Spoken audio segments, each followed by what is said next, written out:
Welcome back to All Boring Content, the podcast that slaps boring marketing in the face with a soggy sock of reality. I'm Johnny, your fearless guide through the swamp of cliches, buzzwords, and corporate nonsense. Today, we're talking about one of the most terrifying monsters in marketing. No, not the "we're passionate about our customers" statement, although that one's lurking under your bed too. I'm talking about the dreaded brand voice crisis. That's right. Some of you are out here writing content that sounds like it was churned out by a malfunctioning office printer. Others, you're using so much slang your audience isn't sure if they're reading a LinkedIn post or a ransom note. But fear not. I'm here to help you find that sweet spot. A brand voice that doesn't sound like either a 12-year-old on their third energy drink or a middle manager who thinks circle back is a personality trait. And let's be honest, if your brand's social media posts read like an awkward uncle trying to vibe at a family BBQ, we've got a lot of work to do. But first, let's set the scene. You're scrolling through your feed. Suddenly, an ad pops up. It's for, let's say, a company that makes ergonomic staplers. Exciting stuff, right? The ad features a business guy. You know the type. Button-up shirt, perfect hair, possibly named Chad. And he's holding this stapler like it's the Holy Grail. Then comes the voiceover. Experience unparalleled stapling excellence. Our commitment to innovative fastening solutions ensures superior paper adhesion for all your document security needs. I don't know about you, but I'm not buying a stapler. I'm filing a restraining order. But it gets worse. The slogan flashes across the screen. Stapling the future, one paper at a time. I'm sorry.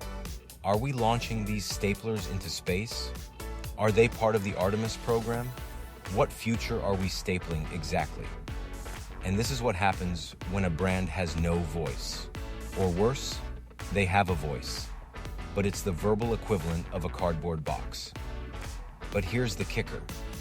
That same stapler company could have been hilarious. They could have made their product the star of an action movie spoof. The Staplenator, Judgment Day, explosions, dramatic music, Chad diving through an office cubicle. No papers left behind, missed opportunity. Now, before you say, "But Johnny, our brand has to sound professional," let's talk about that. You can be professional without sounding like a malfunctioning AI. Trust me, people are not sitting at their desks clutching their pearls because a brand dared to have a personality. In fact, the more personality you show, the more people actually want to engage. Take this classic example. Wendy's on Twitter, absolute menace. They're out here roasting people like a backyard barbecue. And people love it. Why? Because Wendy's knows who they are.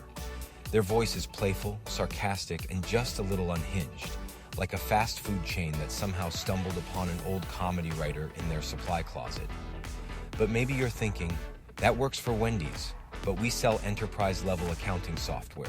No one wants to see us crack jokes about spreadsheets. You'd be wrong, because I guarantee there's comedy gold in the spreadsheet world. Imagine this. Introducing the new Excelsior 9000. Faster spreadsheets. Fewer existential crises. Finally, a way to stare into the void of financial data without it staring back. See? Funny, relatable, and still on brand. All right, let's diagnose the most common symptoms of a brand voice crisis. Symptom 1. Your brand sounds like it just graduated from the school of generic statements. We are committed to excellence. We put customers first. Congratulations. So does literally every other company on earth. That's like introducing yourself at a party and saying, "I enjoy oxygen." Symptom 2. You're trying to sound cool, but it's not working.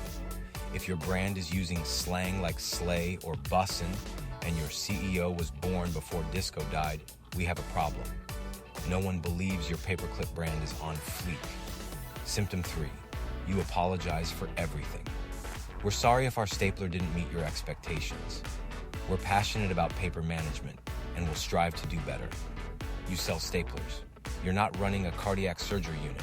Take a breath. But the good news? Every one of these problems is fixable. Here's the trick. Imagine your brand as a person at a party. Are they the try-hard who repeats outdated jokes? The corporate bore who only talks about synergy? Or are they the one with a great story about accidentally stapling their tie to a TPS report? Be the third guy. Everyone loves the third guy. So here's your homework. Go through your website and your last 10 social media posts. If any sentence sounds like it could be whispered by a corporate ghost haunting a break room microwave, rewrite it. Add some humor. Get weird. Remember, people can sniff out corporate nonsense from a mile away. But a brand that's funny, a brand that's human, that's a brand people remember. And who knows, maybe you'll become the Wendy's of the stapler world. All right, next week we're diving into something even scarier, the tyranny of the stock photo.